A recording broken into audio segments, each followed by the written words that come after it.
This conference will now be recorded. You're gonna have to turn it up a bit. You're live. Well, no one's going to be speaking to it, so. All right, everybody, it is just after 7 o'clock on Tuesday, August 5th, 2025. I'll call this regular meeting of council to order here in the social scene of Victoria Beach. Thank you to Brad and Donna for setup. I respectfully acknowledge that we are meeting on Treaty 1 territory, the traditional homeland of the Anishinaabe, Cree, and Assiniboine nations, Dakota, Assiniboine, and Dene people, and the homeland of the Red River Métis. We acknowledge the harms and mistakes of the past, and we dedicate ourselves to find ways as we move forward in partnership with First Nations and Métis communities in the spirit of collaboration and reconciliation. Introductions around the table. I'll start on my far left, please. Ian Chadsey, Councillor. Steve Exley. Long Turner. Penny McMorris. Erwin Cumfield. And I'm Councillor Graham Randall. Thank you, gentlemen. All right, we'll move into the adoption of the agenda. Be it resolved, the agenda be adopted as presented. May I have a mover, please? Ian, thank you. Steve, second. Thank you. Any additions, gentlemen? Hearing none, all those in favor? Carried. Thank you. Moving on to the minutes of the previous council meeting, be it resolved, the minutes of the July 22nd, 2025 regular meeting of council be adopted as presented. May I have a mover? Erwin, thank you. Second, Ian, thank you. Gentlemen, did you have a chance to read the minutes? Of course you did. Any comments? They look just fine. All good? All right, all those in favor? Aye. Great, thank you. All right, move on to our delegations. We have two delegations tonight, Dr. Smith and Maureen Hancock, both speaking about the Shoreline Advisory Committee recommendations. A reminder that you have 10 minutes, please, and it would be appreciated if we could get a hard copy or an email copy of your presentation at some point. That would be helpful. Thank you. So, Dr. Smith, please come up to the podium. Thank you. So I've had a chance. Sorry, can you, we need the mic on. Thanks very much. So I've had a chance to read the Shoreline Advisory Committee's recommendations about permitting for private structures along the shoreline. Recommendations that now make clear that it's entirely up to council to make decisions about land use. I would strongly advise this council not to allow any private stairs to be built on or to remain on our public beaches.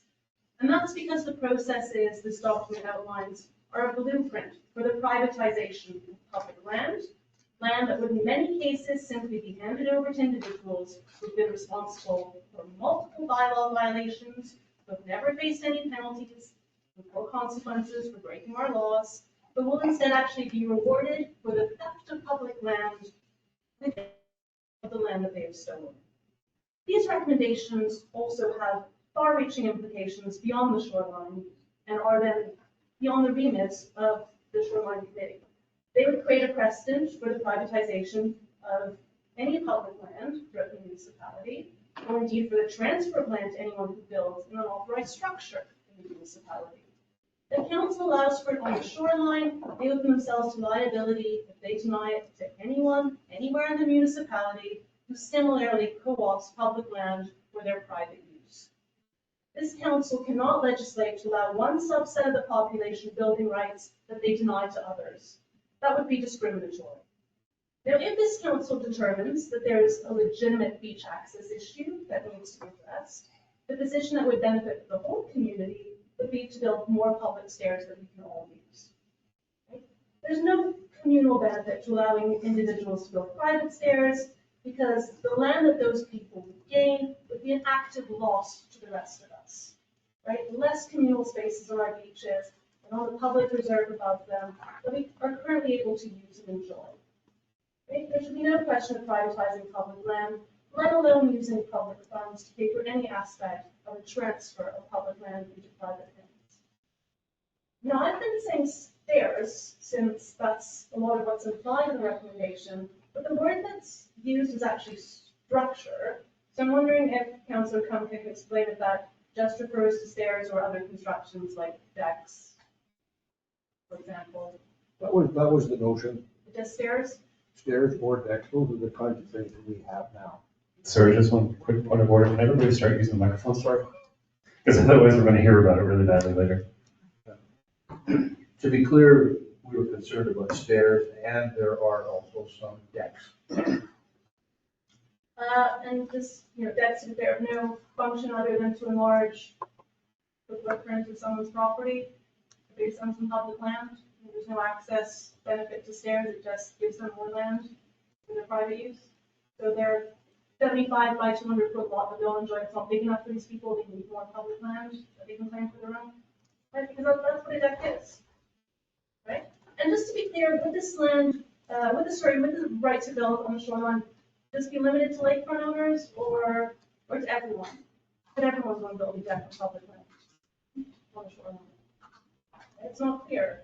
And if it is just lake owners because they own the adjacent property, right? Could I then, on Ateah Avenue, could I build a deck on the grassy verge in front of my property, right? And if not, on what principle should lakefront owners be allowed to build on public land and not other property owners, right? Because this is systematically allowing construction on the shoreline, and I'm curious what's so special about the shoreline that people are allowed to co-opt public land on the shoreline for their private use. What's special about the shoreline, right? I know there's a 25% allowance that's mentioned in this document, which sort of it's mentioned that lakefront owners might want to use to access the beach. But I think we should be clear that that number is a restriction. It's not a permission. It means that the ecological sensitivity of riparian areas are such that no more than 25% of them can be developed. Right? So there's a greater restriction to building in these areas, right, to protect the environment. It doesn't imply automatic entitlement for lakefront owners to build on 25% of the area in front of their property. It just means that residents in another part of the RM could theoretically apply for and be given permission to develop 100% of their frontage, whereas lakefront owners are limited to 25%. Let's be clear that the Manitoba Planning Act has done this to discourage excess construction in the riparian areas. It is a restriction, it is not an entitlement. And what's also worth considering around the 25% figure is that erosion barriers, like the ones not Edward, Alexandra, and Arthur Beaches, they already fulfill the Manitoba Planning Act's definition of a development. And the zoning bylaw does stipulate that erosion structures have the 25% allowance, but because it now covers the full frontage of many properties, the lakefront owners surely aren't entitled under the terms of your new bylaw to any further developments. Their 25% is already being used up. And on the subject of abetments, I remember a few years ago that we were told that the rate of erosion so rapid that any number of feet of the cliffs per year would be lost. Right? So if you took that seriously, why allow stairs to be attached to a rapidly eroding lava? Why even consider a process that will lead to structures constantly collapsing on our public beaches, strewing dangerous, jagged debris all over a central leisure area that's used disproportionately by children? Right? This is what happened after the weather bomb in 2010. There's stairs all over the place, hundreds of stairs. Now I know there's a lot of technical requirements that are being proposed to mitigate against some of that damage, but then I've got a question. Given that lakefront owners have violated up to 4 separate laws that prohibit constructions on public land, how would you expect them to adhere to any of the requirements that are laid out in these recommendations? Can you use the mic, please? And what's going to happen if they don't? Right? If they don't follow these requirements, if they just build whatever they want? Turn the green light on. It is on. Okay. Because based on precedent, nothing's going to happen. Nothing's going to happen if they ignore all those requirements, right? You've been training them to break the law by not enforcing your own bylaws. The only way to resolve that is not to allow lakefront owners to simply claim ownership of whatever public land they've stolen, but to enforce your bylaws and to protect our public land. Right? Here I'm referring to bylaws 1594, encroachment licenses, which prohibit the construction of private structures on public land, stipulating a fine of up to $500 a day. Bylaw 1595, banks, which prohibits activity causing damage to public sandbag banks, carrying a fine of up to $1,000 a day. Bylaw 1598, unauthorized work on Ireland property, which prohibits any type of private work on municipal property without authorization, carrying a penalty of $500 and an obligation to restore land to its original condition. And of course, the redundant moratorium on shoreline construction passed from December 17, 2024, after which several more sets of stairs were constructed. Right? Council can't plead ignorance of these offenses when it comes to private constructions on the shoreline. It's been noted at previous meetings that a representative of Crown Land surveyed the RM 10 years ago, generating a list of over 100 unauthorized structures. Letters were sent out to the adjacent property owners, and nothing was done. Right? Nothing was done in part, as I understand it, because property owners didn't claim responsibility for their structures. So currently, the situation is that these structures fundamentally abandoned, and they could be removed on those grounds. It should be removed. But these recommendations strangely assume that these unauthorized structures actually do have owners who will be coming out of the woodwork to claim responsibility for them and will be applying for retroactive permits. Right? It's absolutely laughable. Obviously, anyone who claims responsibility for them should be liable for all previous penalties leveled against their builders for serial bylaw violations, and equally anyone who has historically denied responsibility for these structures in the past should be denied the right to apply for a permit for them now.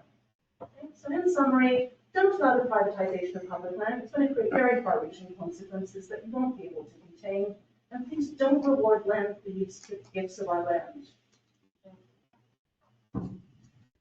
Thank you very much. Up next, Maureen Hancock, please. Can you please use the mic? Thanks, Maureen. Thank you. Good evening, everyone. My name is Maureen Hancock, and my family has been active members of the Victoria Beach community since 1960. I would like to thank the council for the opportunity to speak on the issue of building private structures on Crown land, specifically the public beaches. I was shocked and disheartened to read the Shoreline Advisory Committee's recommendations recently put forward to council. Firstly, these structures are in direct violation of not one, but three bylaws mentioned by Elise, 1594, 1595, and 1598. The fact that these structures weren't dealt with by previous council members in the past should hold no bearing on how they are managed now. Pure and simple, they are against the bylaw, therefore illegal and should not be allowed or grandfathered. Secondly, these structures were built without proper building permits. Why is that acceptable? Are they safe and built to code? I would think this would be of concern to the RM. Even though private, they are situated on public land and accessible to all. I attended one of the Shoreline Advisory Committee meetings in June of this year and was disturbed how most of the discussions circled back by Mr. Hancock to the fact that many offending property owners had deep pockets or were wealthy. Their income was even mentioned by Mr. Hancock in a recent council meeting. Mr. Hancock voiced his fear of litigation if the structures were removed multiple times and relayed a legal battle would not be a good situation for the RM of Victoria Beach to find themselves in. Lawsuits regarding unclaimed structures built without permits in direct conflict with three bylaws would certainly not stand up in court. The court costs for the RM therefore would be retrievable. Mr. Kanka noted that letters to the offending property were sent out to claim ownership with little to no response. Ironically, the Shoreline Advisory Committee do not seem concerned with potential lawsuits brought forward by someone injured on private stairs situated on public property. Please correct me if I'm wrong, but it is my understanding that Mr. Kumka is a lakefront property owner in Albert Beach. How has this impacted his input into the recommendations? And how has his participation in the Shoreline Advisory Committee not been a direct conflict of interest? There are multiple access points to each of the beaches, which amounts to no more than a few minutes walk for anyone on the lakefront. This has worked for the last 100 years. I ask what has changed. This seems like the classic case of wanting one's cake and eating it too. On one hand, unsightly boulders have been placed at the base of the sand cliffs over the last 2 winters because lakefront owners were in fear of further erosion. Now many want to be allowed to keep existing structures or remove trees to build new ones, jeopardizing the fragile banks further. I ask, which is it? Protect or risk the sand cliffs? It can't be both. In conclusion, I ask few of the council to do what is right for the greater community rather than a select few, and maintain what is left of the natural beauty of our very public beaches. Do not let fear of litigation be the reason to allow these and further private structures. And don't let your legacy as council members to be the destruction of our cherished beaches. I would like to thank and commend Mr. Axworthy for recognizing and fighting for what's right for the entire community. Thank you. Thank you. Thank you. Any comments, council? To be clear, I am a property owner along with my wife for the last 54 years. There are no private structures on the beach in front of my place. Not yet. There never will be, there's no need. And more importantly, as a member of SAC, I was non-voting. Thank you. One, Go ahead, Steve. I'm just curious about the boulders at the end, at the bottom of the sandwich, because I didn't. Well, at the beaches. Oh, There were veterans. All right. Any other comments? Okay, thank you very much. All right, moving on to accounts and finances. Be it resolved, following list of accounts be approved for payment. Checks number 13543 to 13571 in the amount of $42,856.46. Ian, would you like to move that, please? Thank you. Second? Steve, thanks. Go ahead. Do you have any comments there? Yeah, I think over the last 3 years, this has got to be the shortest accounts payable we've ever had, and you can see there's nothing on my list. $42, I think the highest amount was $42 for some fire safety, but everything else was under $1,200. Great. No comments. All right, any comments, gentlemen? All right, thank you very much. Any comments on how the tax money is coming in? Very well. This is my 8th year doing this job, and I've never seen the tax roll accounts receivable in a credit position. That people are prepaying in advance, and there's nothing really. There's a few outstanding, but very good. Doing very well. Yes. Good. Thank you. Great, thank you so much. Go ahead, Steve. it was just for those people who may not have paid yet because of the massive increases, and please correct me if I'm wrong, people can pay in installments if they can't pay all at once. Of course. Yep. I just wanted to clarify that for anybody who might be really struggling right now. I had just one question, pretty easily answered, I think. I'm looking at Northgard Engineering, $14,700, repair circulation pump. Was that have to do with the water treatment plant? Yeah. Yes. Water treatment plant. Okay, so that was an essential, yeah. Yeah. Okay, that's fine, thank you. All right. Hearing, all right, did I call for the vote on that? No. All those in favor? Aye. Carried, thank you. Sorry about that. All right, moving into old business, Shoreline Advisory Committee recommendations for discussion. So we've had 2 presentations tonight with their perspectives. I had a chance, I hope council had a chance to review all the documentation that Erwin forwarded to us, or the Shoreline Advisory Committee as well forwarded to us. One of my questions was the criteria for the stair inspection, which I did receive today before my email crashed. Thank you. There was a discussion about time frame for, if we go ahead with some of this tough time frame for building bylaw violations. We do have Schedule A, B, C, D, whatever, they do have specific timelines. Is that what you would be referring to? SAC did not attempt to provide recommendations on how to do things, but rather provided some recommendations. If it was the will of council to move forward on the 3 questions, then SAC might be engaged to provide some assistance in developing how to do certain things. Well, if it's in our building bylaw, it's a pretty simple Obviously, process we to would have follow. to coordinate with the building bylaw, correct? And then on new shoreline construction permits, talk about a permit process checklist, But I didn't see a fee. That would be something that council or with the building inspector would determine. There was a specific reference that council would have to make to determine what the appropriate fees and penalties might be. Okay.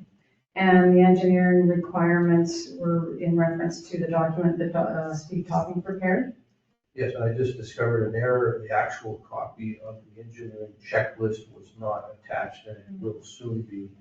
Also, there was a reference to a occupancy / easement agreement, and that was not attached, but it will be. My error in not sending that to on. I did subsequently send it to them, and I'll be asking that they be put up on the website so everyone can review it. Again, my error. That was the license of occupancy that you were The referring to. license of occupancy and the engineering checklist that was developed by Steve Topping.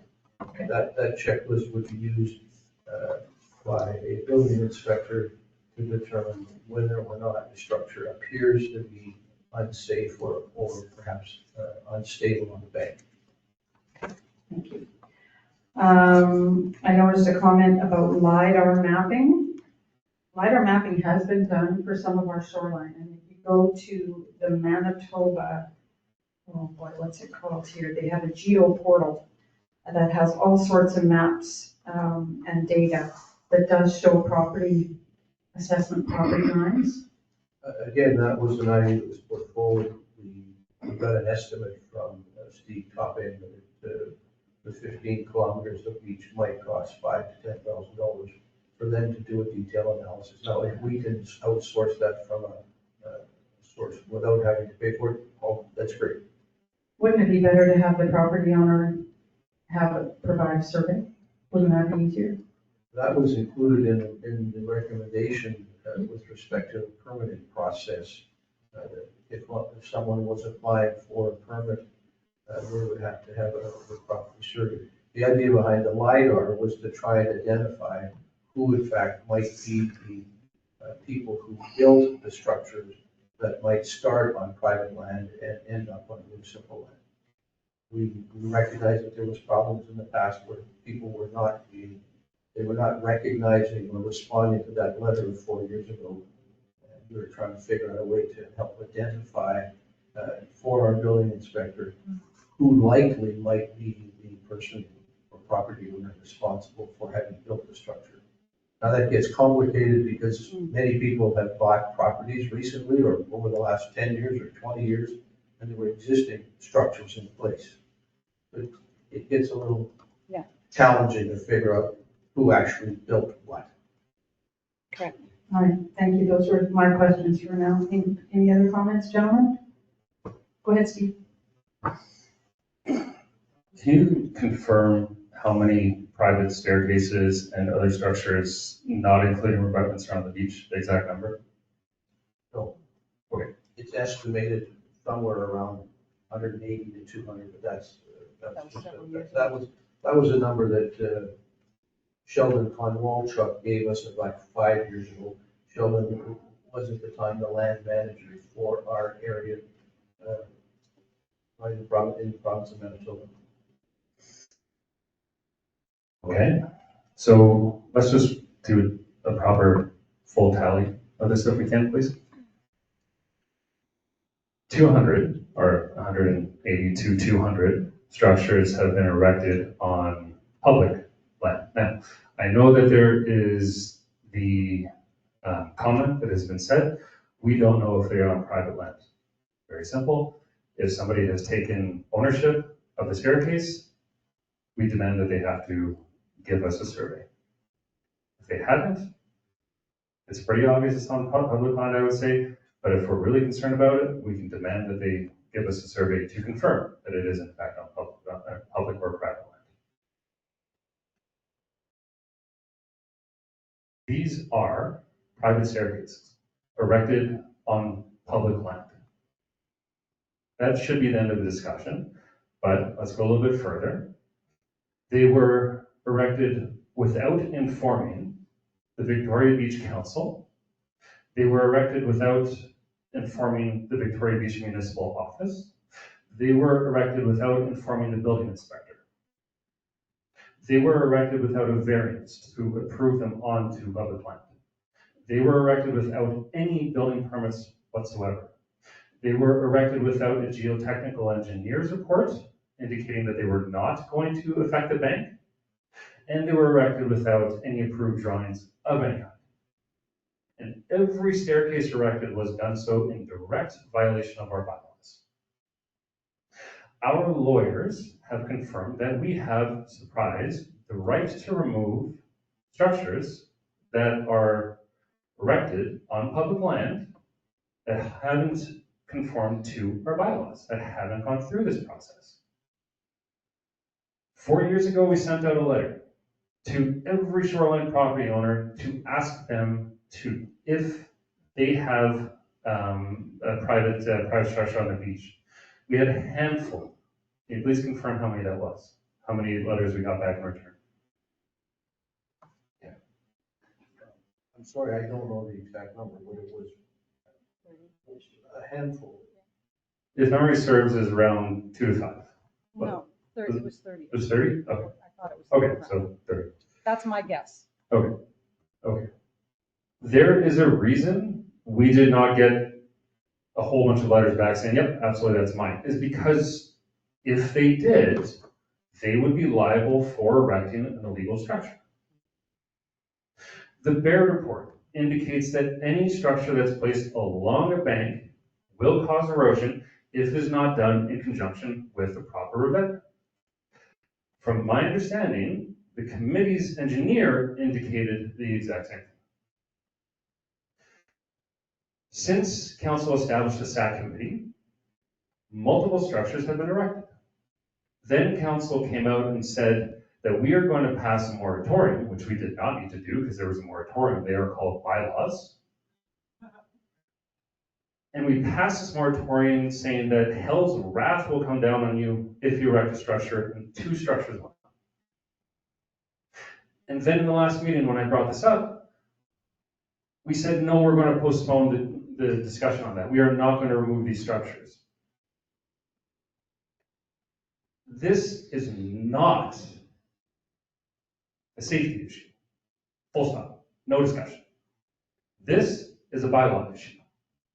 This is a direct challenge to council. And they are pushing us. And all we have to show up for it is effectively taco, that we will always back down, every single time.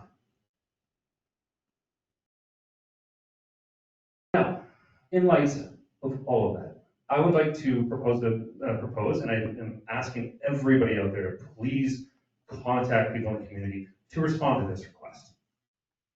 I would like to put forward a binding referendum for next year, as it is an election year, that when we have our election, we include a referendum on this issue. That is perfectly reasonable, given that it affects every single last person in this community. And this is exactly what I would like to say, and it would conform with the requirements for a referendum. Should the RMVB Council allow any private structures to be erected or maintained anywhere along the shoreline on public land other than permitted erosion mitigating structures? That allows for for tows and revetments that we had to work with private owners in the past, and so we're sort of getting around that issue. And this would be specifically targeted for any private use structures. I don't think that is unreasonable. Again, we have an election next year, so we can go out with the ballots. I'm just going to repeat it one more time. Should the RMVB Council allow any private structures to be erected or maintained anywhere along the shoreline on public land other than permitted erosion mitigating structures? That is a perfectly reasonable request. Member Morris, earlier on in the week, I had sent a note out to my fellow council asking how we should go forward with the debate. I don't think it was our intention to be debating the issue this evening, but rather I wanted some feedback from you I was very impressed that we had a good number of people attend the SAC meetings. It's a very sensitive issue, one that we have to be extremely careful. And my question to my colleagues is how much do we want to have more opportunities for you to present as delegations? Do we want to have a public open house to have a more open discussion? The process that we're in does not allow you to ask questions right now. And I question my colleagues, should we not be having more discussions about this, recognizing that it is a very sensitive issue? And I would like more time for you folks to offer comments and discussions. And then also would be challenged with making the decision going forward. SAC inherited 50 years of ignoring the issue. You know, I totally agree with you, Steve. But they left us with a hell of a problem. In the Shoreline Advisory Committee terms of reference, there is place for Shoreline Advisory Committee to hear public presentations. Correct. We put together the Shoreline Advisory Committee based on numerous consistent requests from residents that we have a Shoreline Advisory Committee. It's made up of residents from on the shoreline, off the shoreline. We have a geotechnical engineer on in the group. How many more opportunities to speak are enough, is my question. And what were we elected to do?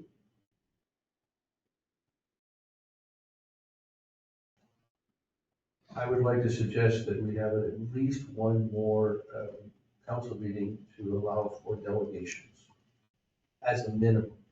I would also lean towards having a public open house on the issue.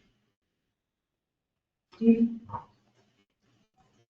So I would suggest a year of discussion before the next election would be more than enough time to have those discussions. I would also point out that this is not a shoreline issue, and we need to stop saying it's a shoreline issue because it's simply not. This is a bylaw issue. This is a bylaw violation issue. That is what the issue is. It is also, to your question of what were we elected to do as a council, well, I would suggest that the council is usually elected to enforce the bylaws.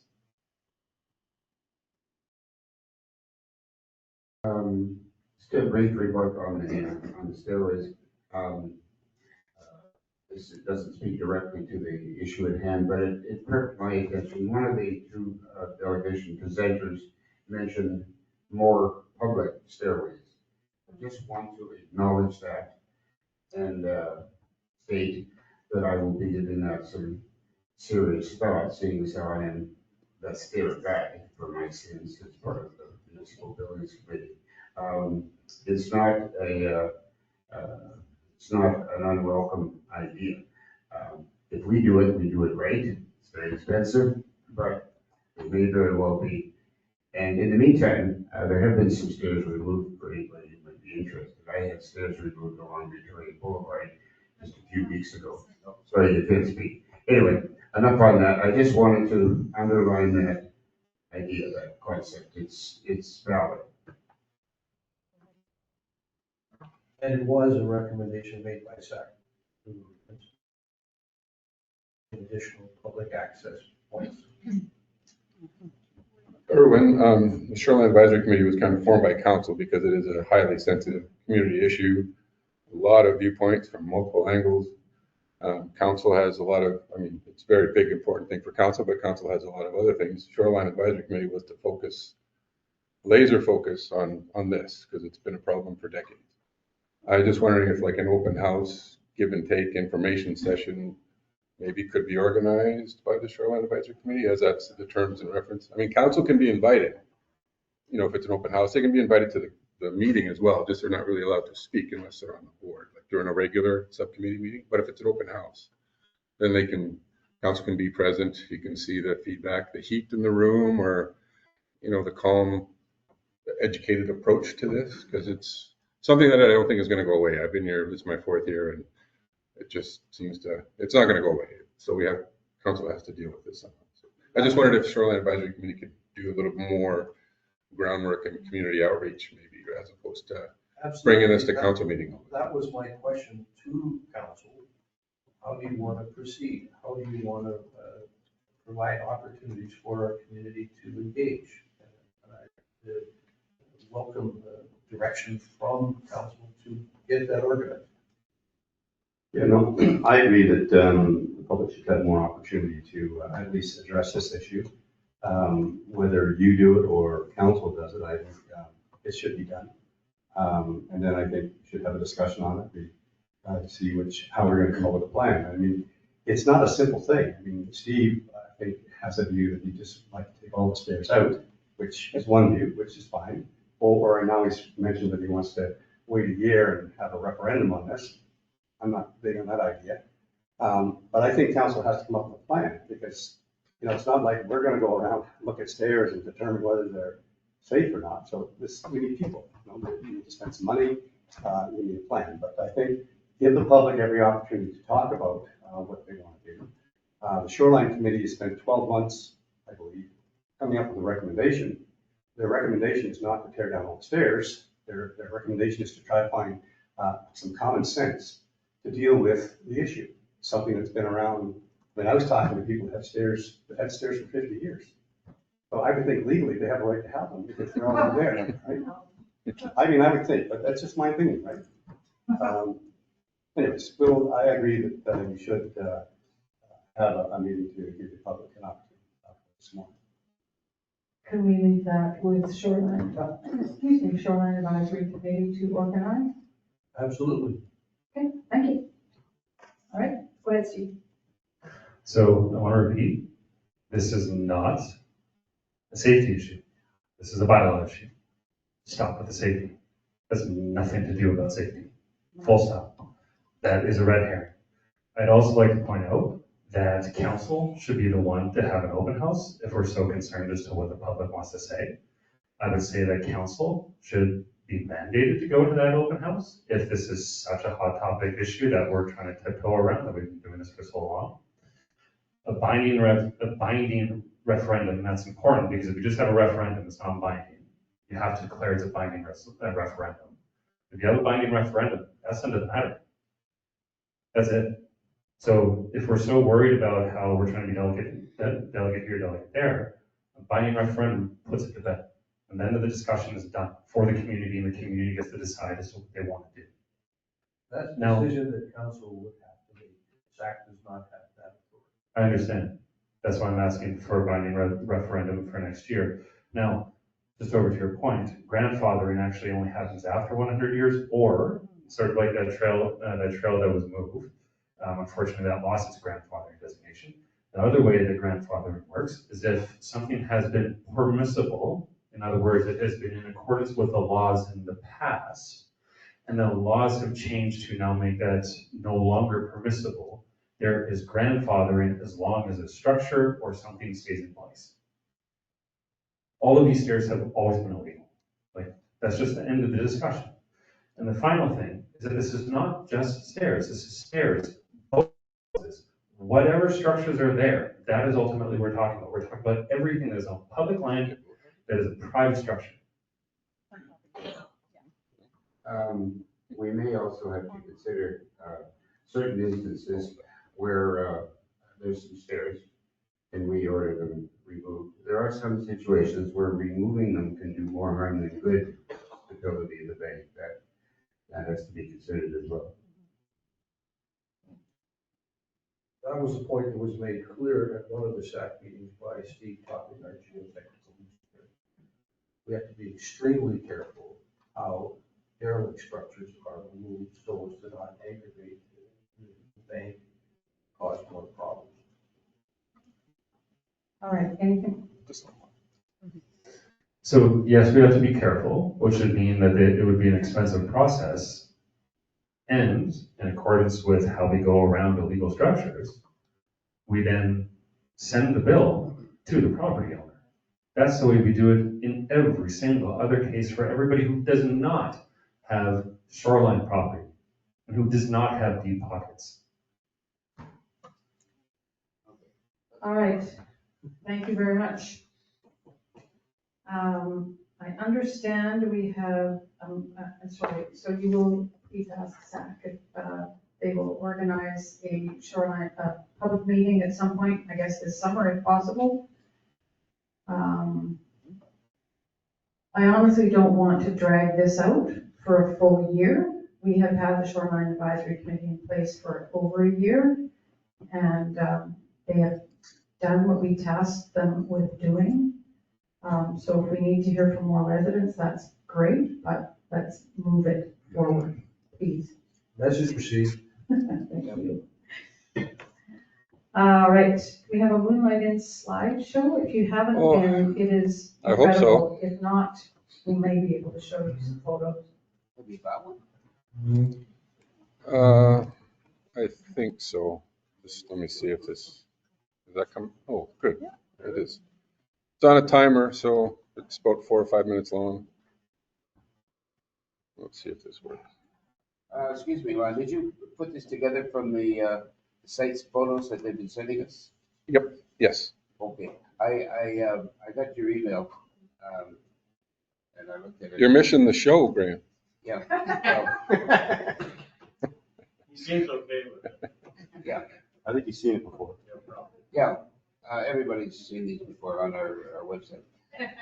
I've asked if they are preparing a slideshow. I said that you asked, are they preparing a slideshow? So we'll see what that's going to get. I prepared it from all the photos he sent. Good for you, Yeah, good okay. for you. So it's up on our It's a website. 2-year project. A lot of money's gone into this, a lot of time, a lot of skill. Well, that's what- And just reviewing start to finish, Okay.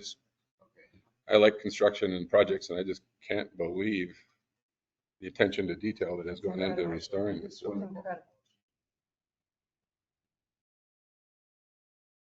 Sorry, it's maybe a little slow. Sorry about that. Okay. Just one minor suggestion with the powered doors at the entrance and exit, since you know who the donor is. If they can get like convert to a push button. There is a push button. There is a push button. I think is when I pushed it, I smashed my face because I just went over and like I tried to get through the door, Oh, I see what you mean. and it's like slow, like it prevented me from leaving. Fine tuning. I think that's adjustable, Steve.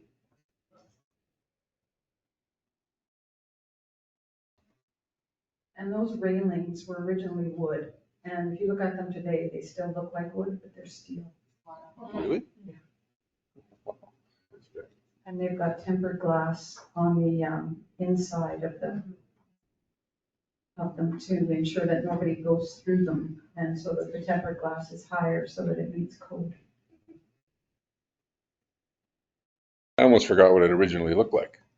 I had to go onto their website and look at the before picture. But So I didn't have It it. looks exactly like the old one, except it's new. Yeah, but Didn't really the change landscaping, the forest and everything around it.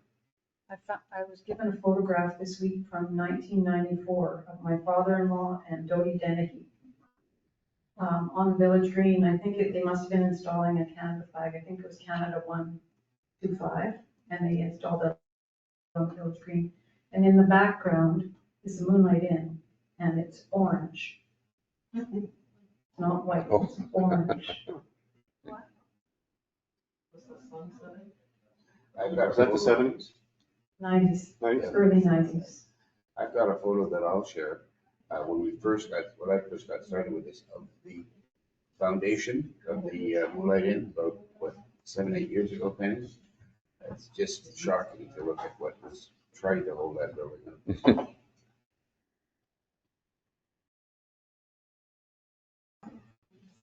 Beautiful. They did a nice job with the colors and everything too. That's why. Yeah. no, it's great. Have you been there yet? You Yeah, I haven't been? went for coffee. Yeah.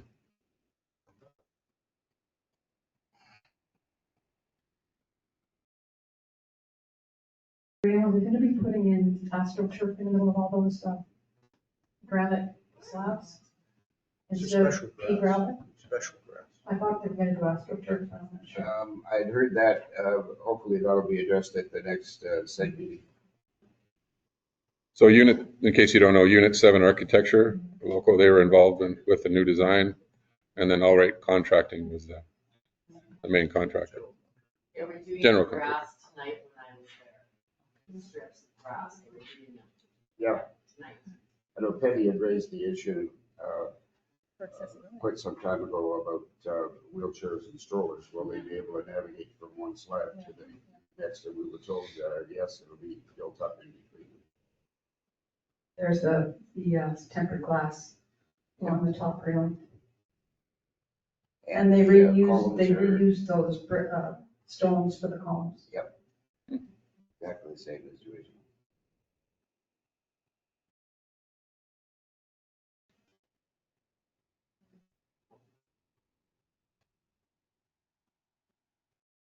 Almost there.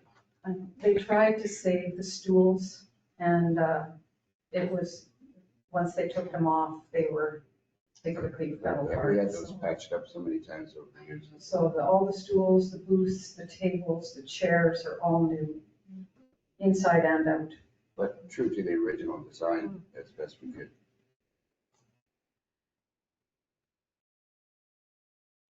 And the small cabin was renovated too, right? The one next to it? Yeah, they did quite a bit of renovations inside the log cabin. Last year, yeah, but it looks like the poor little sister now compared to the fabulous new Moonlight. Okay, that's it. And it's been hopping. Thank you for that. Crazy. A lot of good, All right, thanks very much, Lon. Okay. Oh, I thought I had a question. I forgot. No, go ahead. Question? We will move on to the 2024 audited financial statements. Be it resolved to acknowledge the receipt and review of the draft audited financial statements for 2024 completed by the Exchange Group. Further be it resolved to authorize Mayor McMorris to sign the representation letter. Further be it resolved to authorize CAO Turner to sign the statement of responsibility. May I have a mover? I'll move that.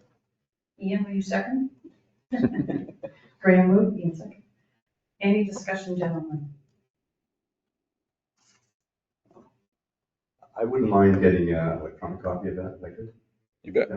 And also, does the auditor provide a letter that signs off on that with a signature? You bet. I wouldn't mind a copy of that as well. Thanks. Any further discussion? Any comments you want to make about it, Lon? The office is the one who does the bulk of the work on this. So thank you. No, we passed. If anybody wants to know. They made some comments that we need to maybe look for going down the road with our larger assets, for asset retirement obligations with the landfill site that we share with Alexander and the lagoon. But other than that, everything was above board and transparent. They were happy with it. And once these are passed, they go on the website. don't they? That's correct, yeah. Any further discussion? Nope. All those in favor? Aye. Carried. Thank you. I'll sign that when we're done. Okay. Oops. Oh yes, the school tax petition. This is for discussion.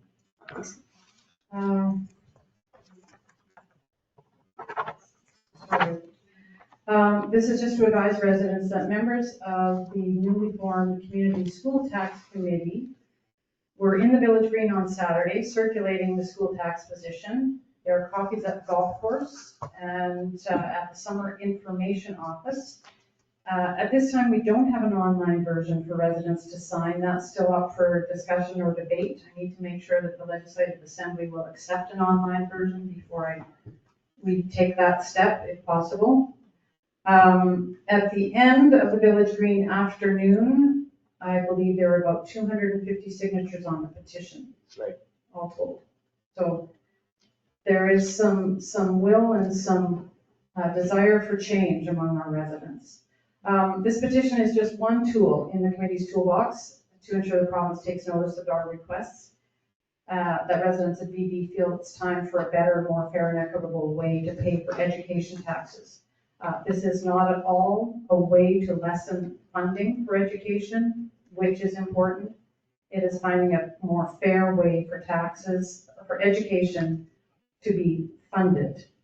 And that is the request on this petition. A letter writing campaign is still in the works with talking points for a template for residents to use and names to send it to. And I just received by email today, again, before my email crashed, a letter from the RM of Lac de Bonnet. Reeve Schenkel was here on July 17th and spoke, and he and his council have sent a letter to Honorable Adrian Sala, Minister of Finance, supporting change as well. So we're not completely alone, which is good. On the subject of the petition, I've advised council that we've received very positive response from the three principal cottage associations, one's in Bridge and of course the BBCOA. I'll be sending them the final version, and they've said that they would get right on it and collect all the signatures they could. So I want to thank them for their support. Thank you, Graham. Steve? So I'm going to talk about the ask real quick in this, because the ask is fine. The ask on the petition is 100% fine. The issue is with the entire back history of which is given. This petition was largely crafted by the Conservative Party, and almost all the verbiage has stayed in there. When I've removed myself from that committee because I will not be a part of this petition in any form. And the reason is because of what that background history is. Now, what was discussed in that meeting was to have a neutral petition. Not to be on the right, not to be on the left, not to be on the center, nothing, not to ally with any political party. But the entire background history, almost except for number 5, is conservative talking points. So this petition, flat out, not neutral. It is geared towards trying to reinstate the refund system. So many of those, point 1 through 4 almost directly request for it. That's not neutral. When we had the discussion, it was to say there's a problem with funding, fix it. Not to suggest anything, but the background history does. Just to reiterate, if the intention is to go back to the rebate system, which again, 1 through 4 directly comments on, that was a system that led to millionaires and billionaires getting massive amounts of rebate checks, over $1 million to Polo Park, which goes over into Ontario. Well, it might be old, but you got, like, everybody right now is upset about education tax funding, and that program led to an 18.2% reduction in funding for the Lord Selkirk School Division. And now they've been allowed to get their money back.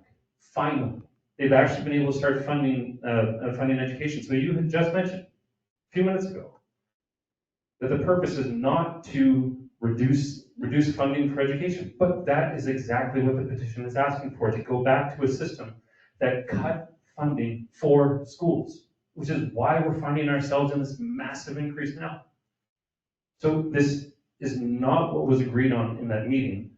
The verbiage is almost exactly the same, written by the Conservative Party, and even in your own words, you said that if there was any suggestion to go back to the rebate system, that it would be dead on arrival. So what is the point in this petition? This is what residents ask for. This isn't what I'm asking for or what you're asking for. This is what our residents are asking for. This is what we're hearing. This is what people who are signing the petition are asking for. This is what they're upset about. Do you think the NDP are going to petition themselves? Do you think we didn't need some help writing this petition from the Progressive Conservatives, who our MLA is a part of? He represents our constituents. He represents our area. Who else is going to help us? In that meeting, it was specifically said it is not to suggest any solution. It was specifically said repeatedly, it was not to suggest any solution. It was to ask for a change.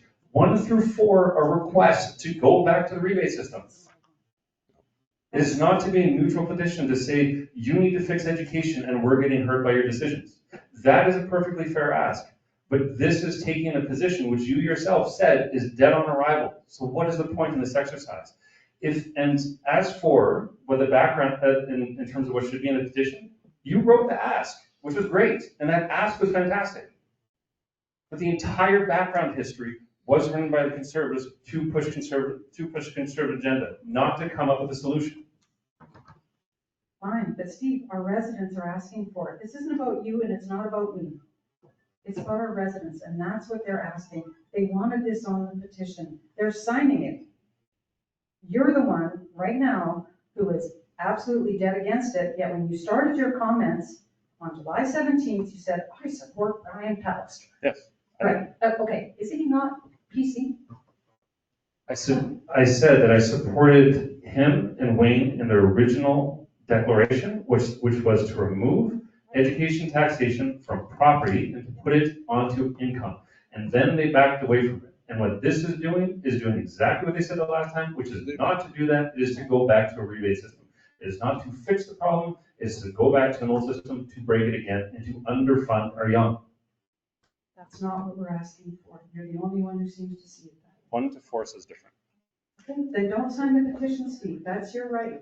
I think it's important to recognize that this is a grassroots effort by a committee. It's not a committee of council.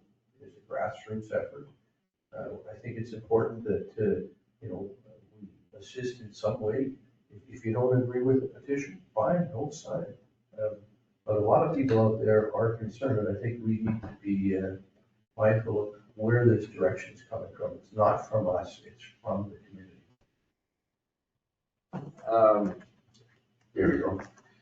And for those of you who are interested, we will have a setup at the market on Saturday to continue collecting signatures. Thank you very much. If you want to sign it, we'll be happy to receive it. All right, any further discussion on that discussion topic? So, That was new business. Oh, Now that's we're new in. business. Now we're into correspondence information. I would like to let the public know that the accessibility committee is looking for some new members, and someone to chair this important committee. We've been together since about 2015, and some of our members are retiring from the committee. And we very sadly lost an amazing ability champion this past winter. Our co-chair, Mike Bellhouse, passed away. Mike was an outspoken advocate for persons with disabilities, and he was passionate about improving accessibility in EB. All of our committee members today have put in a lot of time and effort, and their input and impact on addressing barriers in our community has been amazing. So please contact me if you wish to get more information or volunteer to be on this committee. Personal experience with disabilities or persons with disabilities is really needed on this committee to ensure that we're all aware of the challenges, perspectives, and barriers that need to be reviewed and improved in our community. So you can reach me by email. My email's on the website, or pmcmorris@victoriabeach.ca. The BB parking lot this weekend, as you know, it's the busiest weekend of summer. And the BB parking lot hired retired Winnipeg Police and BB Police Department Constable Andy Bone to greet vehicles and help manage vehicle arrivals at the parking lot, which hit capacity.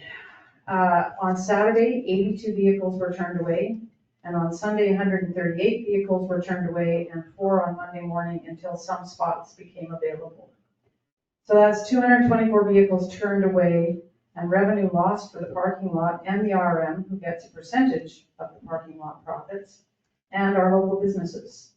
The parking lot was full, and only residents with vehicle passes were being allowed in, and someone said to my husband, I'm not leaving the beach, I won't get my spot back. So it's turning away paying visitors is not good, and it's becoming an issue. People have discovered Victoria Beach. It's not very welcoming to say, sorry, there's no room in the parking lot. And it's not just the long weekends where our parking lot operators are seeing a lot of friends, family, and day visitors coming here to enjoy our public beaches. So Public Works can chip away at expanding the parking lot. Council's talked about that, but there are also some costs that we have to budget for in the future if we're going to do this in terms of fencing, lighting, and gravel. That will need to be addressed in future budgets. But I just wanted Council to know and residents to know how many people we had to turn away, which is an awful lot of people on a beautiful long weekend. Go ahead, Steve. So again, well, Graham actually backed me on it last time, but I was hoping that we can move forward with our request to get the province to separate the Grand Beach and Victoria Beach parking, signs on the highway. No, I was looking at that. One was gonna break. Yep, I'm Okay, sorry, I did not. Perfect. And the most important part about that is to put the amenity signs under the Grand Beach sign. That's the most important thing, because right now, you only know about it when you turn to Grand Beach. The second thing, and I don't know the viability of this, but given our unique situation with having the VRA, if we could possibly look at asking the province if we get a parking lot full sign underneath of that separated sign. Because that would prevent people from driving all the way up here, finding out that the parking lot is full, and then having to return all the way back. If they know underneath of that sign that the parking lot's full, so don't drive the extra 20 minutes, then that can also help to reroute people over to Grand Beach. Who's gonna put that sign up every time parking lot's full? No, it's not like that. You do like you would at like a regular parking lot. It's basically just like when you turns on the lights. Yeah, exactly. But we'd still have to put that on ourselves, like province isn't gonna flip that for us. No. No, but we could set it up so then that way it can be solar powered and basically just an electronic sign that goes underneath of the sign on the highway. So then that way when the parking lot is full, then whoever's operating it can basically just push the button, turns the sign on, and then on the highway on your way up, it tells everybody. We can put, Steve, I like your idea, but we could put our own signs up along the highway as long as they're just temporary. You know, the sandwich board type signs. Yeah. Maybe some of ours between Grand Beach and here saying that, you're going in the wrong way used to be called Department of Highways, now it's infrastructure and God knows what. They become more and more restrictive to signage at the edge of the highway. They have draconian rules, and every 5, 6, 7 years they come along and make everybody remove everything, and 3 months later they put it all back up again. But we can put temporary signs and control that ourselves between here and in Grand Beach. They might be a little bit oversized sandwich boards. Who's going to sue us? We can do it if we want to. I was going to say that. How do you know, I don't park in the VRA, but if I did, and I get to Grand Beach and it says lot full, am I gonna turn around as a cottage owner and go back to Winnipeg? It's not very reasonable, not very practical. I agree The with answer that. is perhaps we should be expanding the parking lot. Oh, we are.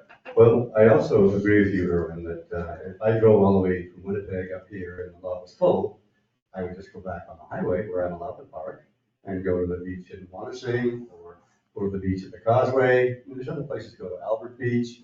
I mean, there's other options up here.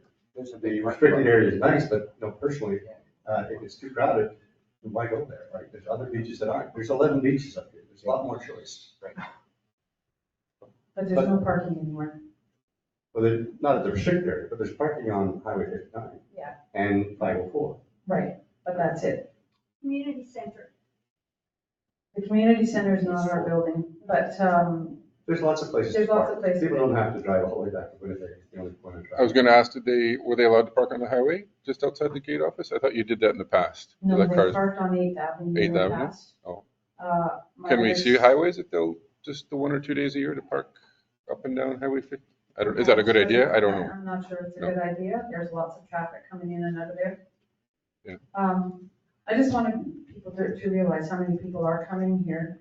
And it is the busiest weekend of the summer, like the biggest outdoor tennis tournaments happening. And there's auctions and dances and trivia nights, and it's just a very, very busy weekend. So, go I think ahead, it's Steve. important to note too, that this issue could potentially backfire on a human rights challenge. Well, the beaches are public. But if we restrict access, Because your parking lot isn't big enough? Sorry, I don't. I'm not sure about that, but anyway. If your restaurant's full, you just come back another time. All right, Sorry. just, okay, go ahead. Sorry. Steve. Just to be clear, they do make accommodations for residents. Yes. So they were specifically asking, like, are you a resident or not? So Discriminatory.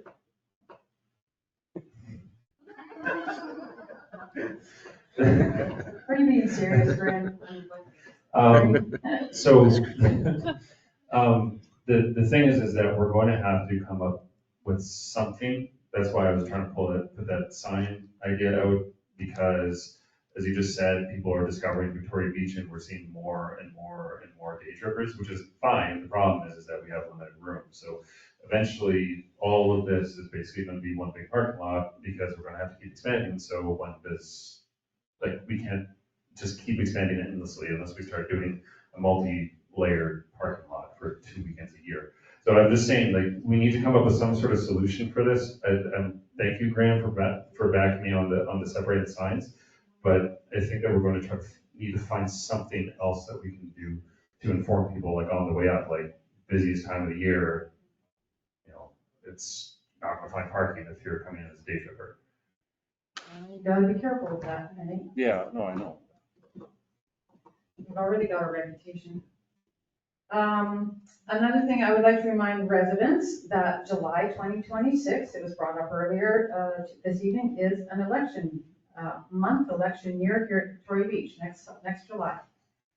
If you're thinking of running for council, please reach out to any sitting member of council to understand the time commitment, the issues, the projects on the go, and any other questions you might have.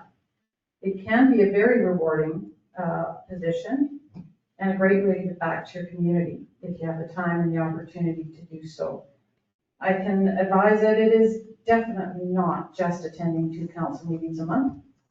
There are numerous other council and municipal committees, meetings, conferences, budget discussions, board revision, community and association meetings, phone calls, emails, and as always, conversations with residents. But it's a good opportunity to get to know more about your community and your residents. And I encourage you to reach out to any one of us. We'd be happy to talk to you. Any other comments, gentlemen? Correspondence? I attended the Eastern Region Health Authority Community Committee last week. Doctors Manitoba is strongly encouraging all municipalities to review their sick leave policy with respect to having employees be required to obtain a doctor's note. It's estimated that if we were to eliminate the need for the doctor's notes, it could reduce up to 300,000 appointments per year, and that's the equivalent of 50 doctors. So I'm asking that our administration, I don't honestly know what our policy is with respect to sick notes. I'm going to pass this document along to you and ask that Lon review it and perhaps provide advice. Sure. You know, we all know how challenging healthcare is in Manitoba. Having attended those committee meetings over the last 2 years, it's really discouraging to know of the sad state of medical care, especially in rural communities. So anything that can be done to improve or reduce the tie-up of doctors would be improving. Thank you. You're welcome. Go ahead, Steve. If we do have any requirement for medical note, yeah, like I'd be in favor of getting rid of that. I don't think that we do, because you have days off for sick leave. Yeah, I think if it's extended sickness, like 3 days or longer. I've never asked for one since I've been here. Longer ones have been like an injury, so workers' comp, so a doctor's involved right away, so we don't ask for it. Other than that, we've never asked for one. And with the collective agreement, there's pretty strict, like. No, they defer to our sick leave policy that we have, and we write that and we control it. Yes, no, exactly. Yeah, that's what I mean is that, like, we have guidelines. Yes, we definitely do. Yeah, exactly. So, yeah, we don't ask for them, but I would suggest they start. Thank you. All right, hearing nothing further. Be it resolved, the August 5th, 2025 regular meeting of council now be adjourned. Next meeting will be Tuesday, August 19th, 2025 at 7 p.m. in Victoria Beach here at the social scene, number 3 Ateah Road. May I have a mover? Ian, thank you. Steve, second. Thank you. Any further discussion? All those in favor? Carried. Thank you. And thank you, everyone.